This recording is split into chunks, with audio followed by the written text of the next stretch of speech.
પ્રતિમાનું મહત્વ એ અમે સમજીએ છીએ અને આખું દુનિયા કહેતા આપણું ભારત તો સારી રીતે સમજે છે કે સરદાર પટેલે જે ભારતને એકત્રિતકરણ કરવાનું કાર્ય કર્યું, જે બધા રજવાડાઓ હતા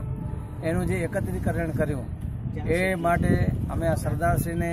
આ પ્રતિમા અહીંયા મૂકી છે અને રંગોળીમાં પણ સરદારશ્રીને પ્રભુત્વ આપ્યું છે. અને આપ બધા જાણતા હશો કે સરદારશ્રીએ જે અદ્વિતીય અવર્ણનીય કાર્ય કર્યું છે ભારત રાષ્ટ્ર માટે.